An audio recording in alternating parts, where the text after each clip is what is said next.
Hola a todas y todos. Estamos con Lorena Los Castro. Buenas tardes, Lorena. Hola, Eh, buenas tardes.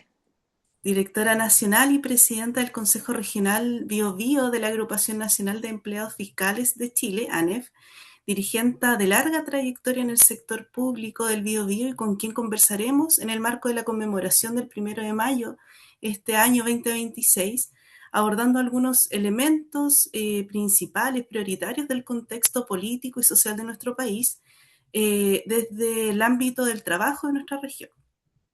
Lorena, desde los distintos diagnósticos recogidos también como funcionaria y desde la ANEF, ¿cómo crees que se expresa actualmente la precarización laboral en el sector público en la región del Biobío? ¿Y qué impactos ustedes han logrado identificar que han tenido alguna incidencia dentro de la vida cotidiana de los y las trabajadoras? Hola, ¿cómo estás, Naya? Muchas gracias por la invitación, muchas gracias al Museo de las Mujeres por considerar y por considerar ser parte de este diálogo.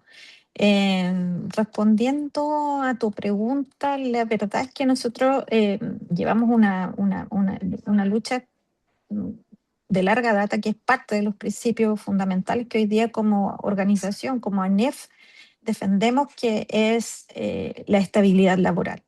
Hoy día existe más del 60% de las trabajadoras que componen el ámbito público son mujeres. Y también dentro de ese escenario, la mayor parte de las mujeres trabajadoras del sector público, además, tienen un contrato precario. Un contrato que es bajo el régimen de contrata, valga la redundancia, pero que implica que año a año este contrato se renueva, con la consiguiente inestabilidad y incertidumbre anual que produce esta forma de contratación. Una parte muy pequeña hoy día de trabajadoras y trabajadores son parte de la planta, que es el contrato indefinido que se dice en el sector privado. Y hay un sinnúmero de trabajadoras y trabajadores también que hoy día siguen en el ámbito de los honorarios. Siguen siendo contratados bajo el artículo 22 o bajo el régimen de honorarios, lo que, por cierto, produce una precarización mucho mayor respecto a la estabilidad laboral. Hoy día para nosotros es muy, muy importante que esto se corrija. Hemos dado, como te comentaba, una larga lucha a través de la negociación sectorial que se da año a año, pero la expresión de la contrata todavía es mayoritaria en el Estado. El estatuto administrativo nos indica que debería ser al revés, que la proporción de trabajadores que trabaja bajo este régimen debería no superar el 20% de la dotación. Y en la mayor parte de los servicios es al revés. También detectamos, por cierto, una externalización de muchos servicios que antes eran parte del Estado. Por ejemplo, los servicios de aseo, los servicios de guardia, ya son sectores del ámbito público que no son parte de la dotación regular del servicio, no son funcionarios públicos. Lo que evidentemente también precariza la función, porque evidentemente no son parte de la dotación, son funcionarios externos, están sometidos a otro régimen contractual y generalmente también a un régimen salarial mucho, mucho, mucho menor. Generalmente se les paga el mínimo, hay una importante rotación, hay abusos laborales importantes respecto de esos trabajadores, que también nosotros, que sin ser socios nuestros, que sin ser parte, entendiendo del trabajo público, están dentro del escenario público y también nos preocupa. Y bueno, y además todos los anuncios de precarización. En el caso de la región del Biobío, esta precarización, como te decía, tiene estas tres caras, que es el contrato, el honorario y el personal externo. Pero sin duda, en una región como la nuestra, como Biobío y en general en las provincias, en las regiones, el Estado constituye el mayor empleador de esas regiones. Por lo tanto, deberíamos ser el ejemplo de empleo y no al revés. Mm. Hoy día muchos derechos que están consagrados dentro del Código del Trabajo no están consagrados para los trabajadores públicos. Por ejemplo, nosotros no tenemos derecho a indemnización por años de servicio. Si bien existe un retiro, un incentivo al retiro, no existe la indemnización como tal. O sea, si a mí el día de mañana me despiden con una mano adelante y otra atrás. Entonces, como se dice coloquialmente. Entonces, eso además impacta profundamente a las mujeres, porque hoy día sabemos que la mayor cantidad de los hogares está constituido por jefas de hogar que viven en esta incertidumbre. Entonces, es algo que no hemos podido resolver ni como Estado ni como sindicatos, a pesar de que se han llevado adelante amplias discusiones y que la estabilidad en el Estado, al Estado no le cuesta un peso. Es una cuestión de voluntad política. El generar un tipo de contrato que sea permanente en el Estado y además que dé cuenta de de toda la inversión que hay detrás de un funcionario público que se prepara, que se educa, que se capacita, que tiene conocimiento para trabajar en el Estado y que el día de mañana se desecha simplemente porque hay un recorte o porque se considera que un programa no es tan importante, entendiendo que nuestros programas además están diseñados para atender a la población más vulnerable que hoy día necesita más del Estado. Y sobre ese escenario que apunta súper bien a lo último, bueno, ha sido de conocimiento público las principales intenciones del actual gobierno de Kast, sobre todo, ¿cierto?, en esta presentación de su plan de reconstrucción nacional, que, bueno, dicho sea paso, y tú también algo lo mencionaste sobre la voluntad, ¿no?, de modificar o eliminar algunos programas sociales, pero que también no solo afecte directamente a la población beneficiada, sino que va relacionado, ¿cierto?, con el ámbito laboral del sector público. Entonces, Ujú. frente a esto, ¿qué discusiones se han tenido como ANEF en la región del Biobío frente a esta posible agenda laboral de CAST y cuáles serían esas estrategias que se están impulsando para defender y avanzar en derechos laborales? Ujú. Mira, la verdad es que la agenda como agenda evidentemente la vemos con bastante preocupación en la región, porque se instala la idea de este ruido de que el Estado es un problema y no una solución. Y hemos tenido discusiones, alertas concretas respecto de lo que puede ocurrir. Pero finalmente creo que es importante señalar que esta no es un problema que se instala solo con la administración de este gobierno. Esta es una idea que se instala desde varias administraciones anteriores, en que hemos visto una importante reducción en el tema presupuestario, una importante reducción de programas que van destinados a la ciudadanía y una importante puesta en escena de que el Estado aparentemente tiene que desaparecer para que entre un privado a hacer las cosas mejor. Lo que nosotros hemos detectado y hemos llevado a través de nuestra asamblea y de las discusiones que hemos dado tanto al interior de la nacional como también en el campo regional es que finalmente aquí existe un dilema y es necesario generar una fuerza también ciudadana que nos permita dar el sustento para llevar adelante esta discusión. Eh, el privado no lo hace mejor, el privado no es más eficiente atendiendo las labores del Estado, porque las labores del Estado no son generalmente las que a una empresa le convienen, porque una empresa trabaja evidentemente por dividendos y esos dividendos tienen que ser económicos y esos dividendos no se producen con tareas del Estado. Y que finalmente para el Estado tampoco es conveniente que lo atienda un privado, porque es muchísimo más caro. Lo detectamos todos los días, por ejemplo, en las prestaciones de salud. Si yo como Estado tomo la decisión de dotar a un servicio de salud o a un hospital de mayor tecnología para poder, por ejemplo, liberar la agenda de lista de espera, es mucho más barato que si yo como Estado, al no tener agenda para liberar las listas de espera, tengo que derivar a un privado en el que le pago 3 o 4 veces más lo que me cuesta un examen para poder liberar esa lista de espera.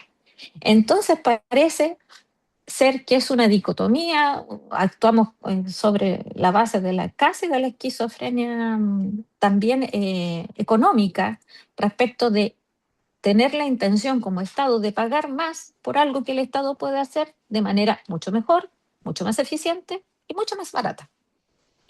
Y yo creo que eso es lo que el ciudadano común, la persona que se atiende en un servicio, la persona que busca, ¿cierto? Que el Estado atienda sus necesidades, debe entender. Esa es como, como la primera mirada. Una segunda mirada es que también los trabajadores y trabajadoras públicas debemos tener las discusiones al interior de nuestros servicios de qué, cuál y cómo, porque somos los que más sabemos, somos los administradores y los ejecutores de política pública, no es el gobierno de turno. Lamentablemente aquí se produce que cada gobierno viene con sus ideas y vamos perdiendo la línea a veces de lo que las necesidades y la ciudadanía requiere. Hoy día sabemos, por ejemplo, que en la región del Biobío, a propósito de la reconstrucción, vamos a tener que reconstruir cerca de 3.500 viviendas. Esto fue igual que el terremoto. Pero como Estado nosotros no construimos ninguna vivienda. No hay ningún cimiento, ninguna calle. Nosotros no hacemos ese trabajo. Nosotros lo que otorgamos es el dinero para que un privado ejecute aquello. Y en eso existe una demora de tiempo importante. Ni siquiera somos los levantadores y los ejecutores de esa demanda. El de ordenar, por ejemplo, el decidir qué casa, quién lo va a atender, eso también lo hace un privado. Y ahí es donde se producen las demoras, que además después el Estado debe resolver. Entonces también existe una dicotomía importante en lo que el rol del Estado debe atender.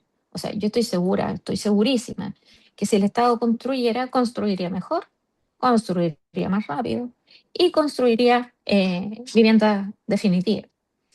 No está haciendo ese rol el Estado, solo está entregando un subsidio, el escenario que tenemos, pero también podemos ser más eficientes en aquello.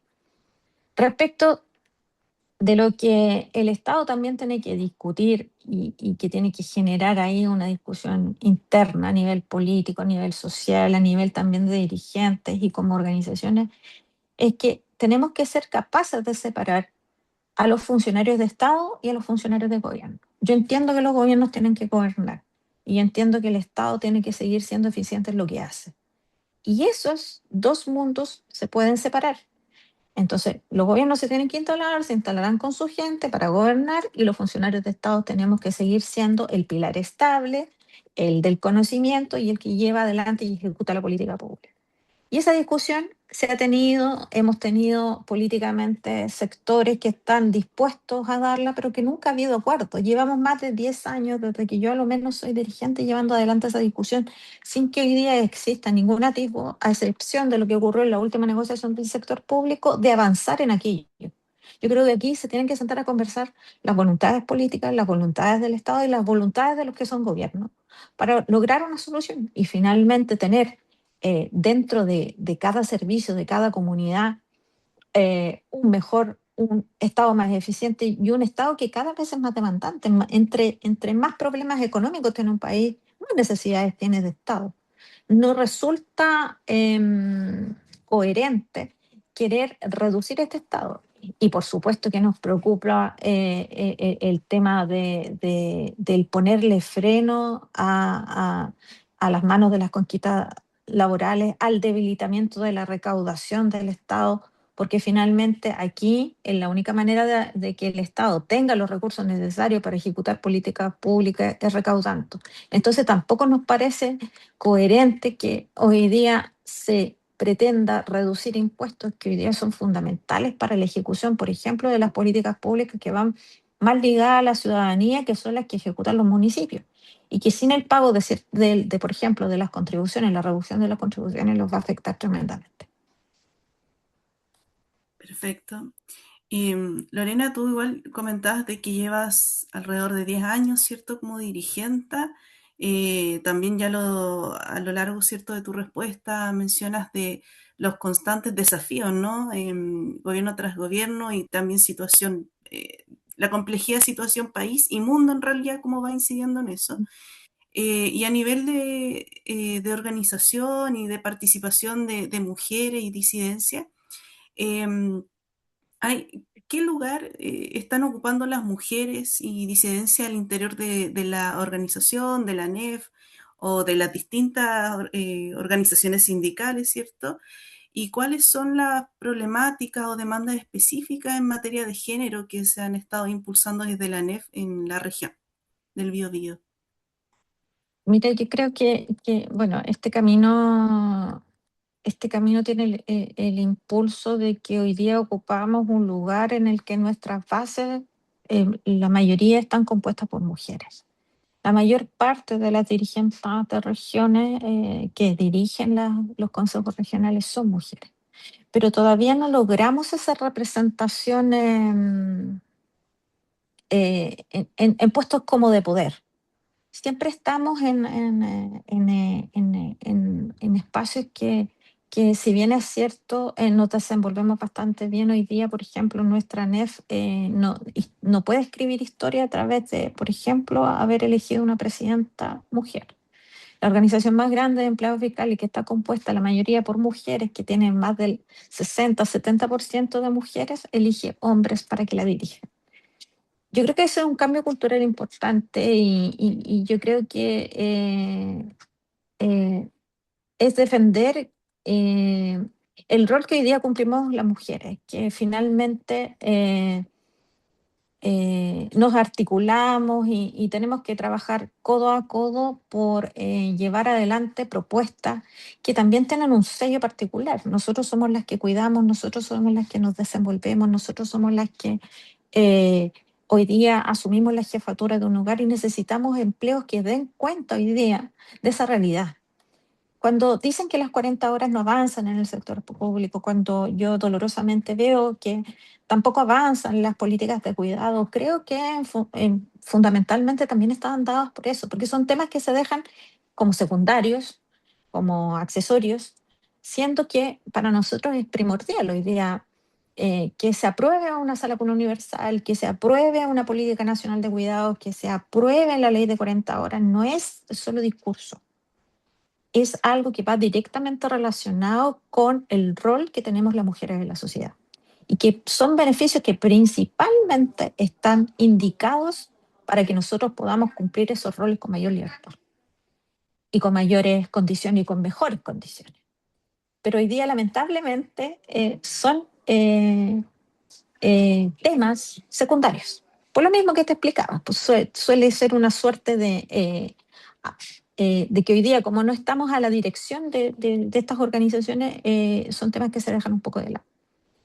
Que evidentemente son materias de género. Para mí las 40 horas es una materia de género, no es una materia solamente laboral. Para mí la política nacional de cuidado no es solo una materia de cuidado, sino que es una política de género.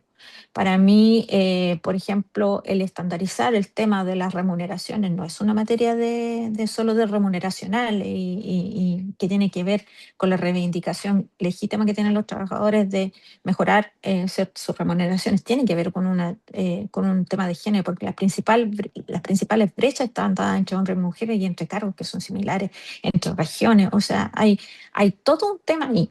Y que son principalmente los temas que no se dejan de lado, pero sí que las organizaciones toman como secundario. Yo creo que hay tres cosas claras que nosotros debemos levantar y que finalmente tienen que ver con esto, que es la carrera funcionaria, y la estabilidad. Yo creo que son dos cosas fundamentales que también son materias de género. Aquí el género no es solo el que representa a las mujeres, sino el que representa a las mujeres y hombres que quieren una sociedad más justa y equitativa. Y finalmente nosotros, como dirigentes y dirigentes, estamos llamados a llevar eso al ejemplo. Ojalá que los consejos regionales, que los consejos provinciales y que las materias que tienen que ver con la defensa de los trabajadores puedan ser nutridas cada vez más por más mujeres que desde su propia experiencia, de sus propias vivencias, pueden ser un tremendo aporte. No necesariamente que tengan que tener esto del conocimiento técnico, de capacitación, de recitar el estatuto administrativo del rey y el derecho, sino que desde esa experiencia, desde esa cara, desde la cara más dificultosa de enfrentar una situación. Por ejemplo, el que no existan las 40 horas no es solo eso, el que, por ejemplo, el dictamen ahora que está tan en la Contraloría, que le quita, ¿cierto?, el horario de colación, el dictamen 136 de la Contraloría, que le quita el horario de colación a los funcionarios de IBRECA y del CNA. Eh, es el horario que precisamente las mujeres y hombres que estamos al cuidado de menores, por ejemplo, ocupamos para ir al banco, para llamar al colegio, para ir a buscar a los niños. Entonces, hay toda una organización familiar ya en torno a esa hora que tengo para colar y que a veces no uso para colar. Mira, yo la estoy usando, por ejemplo, para una entrevista, pero es la organización del tiempo y que voy a tener que trabajar más, una hora más para tener esa hora de colación. Eso implica que voy a tener que llegar una hora más tarde a mi casa, quién va a ir a buscar a los niños, quién va a hacer la comida cuando llegue la familia. O sea, es todo, te sacan de la jornada, no solo te sacan de la jornada, no solo retroceder en derecho, también hay un importante componente que afecta, por supuesto, más a las mujeres.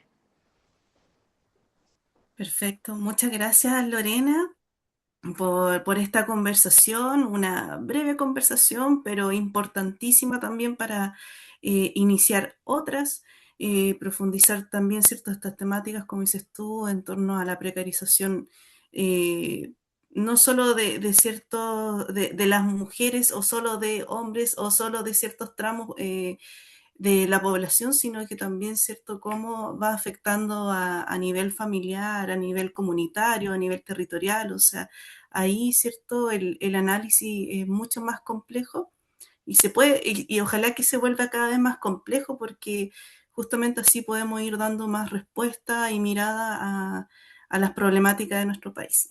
Pero para finalizar, quisiera solicitarte así brevemente, para cerrar, definitivamente un mensaje para las trabajadoras, los trabajadores este 1 de mayo, desde tu experiencia, ¿cierto?, como dirigente y también como funcionaria pública.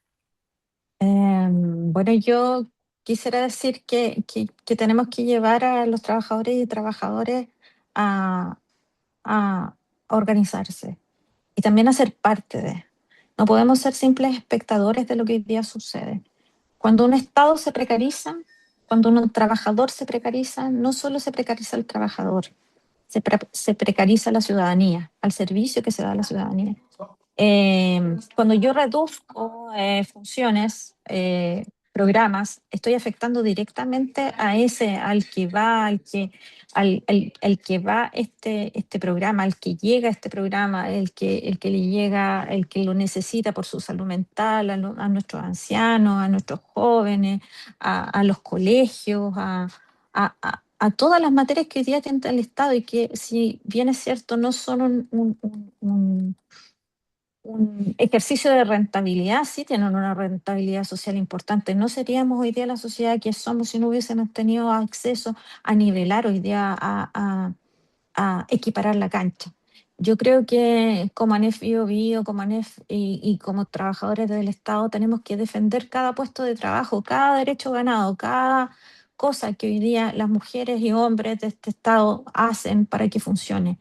Porque dentro de los trabajadores de Estado sí hay algo que es muy valioso, que es el compromiso. Y el compromiso no solo con lo que hacen y con la remuneración que reciben, sino con esa ciudadanía que está detrás, todas esas caras que los gobiernos no ven. Porque finalmente nosotros, insisto, somos los ejecutores de política pública y somos los que tenemos que ver toda esa frustración a veces cuando los beneficios y las cosas que el Estado debiera retribuir a los ciudadanos, a propósito de que pagan sus impuestos, ¿cierto? Porque finalmente aquí los impuestos se los estamos bajando a las empresas, pero la gente no, a la gente natural no, debe recibir y tiene que recibir. Y yo creo que en eso todos podemos ser una materia contributiva. Yo creo que hoy día nos falta diálogo como sociedad. Hoy día debemos conversar, las personas que gobiernan deben gobernar y deben conversar con esta ciudadanía que tiene muchas necesidades. Y yo tengo la impresión de que el Estado cada vez se hace más necesario eh, para esa clase media, que hoy día está tan expuesta, que tiene que pagárselo todo y que si no se sostiene por sí misma no tiene nada, que si no tiene trabajo no tiene nada. Creo que es importante que eso se ponga en valor, se estudie, que haya un compromiso real de los gobiernos de atender a esta clase media. Y la verdad es que también decir que esta clase media está ampliamente compuesta por nuestros funcionarios y funcionarias públicas. Por eso es que tenemos trabajo, pero que no tenemos beneficios del Estado, que no recibimos de la mano del Estado nada. Eh, y bueno, y hoy día a participar activamente en las marchas que están convocadas a nivel del país y que, por cierto, puedan hacer los que no participen de la marcha esta reflexión. ¿Qué queremos como trabajadores? Eh, qué queremos como sociedad y qué queremos de este Estado que funcione. Y bueno, y finalmente, por cierto, agradecer al Museo de las Mujeres por esta invitación, por esta linda conversación, ha sido muy grato para mí y espero que nos estemos viendo pronto. Sí, totalmente, Lorena. Muchas gracias. Gracias a ti.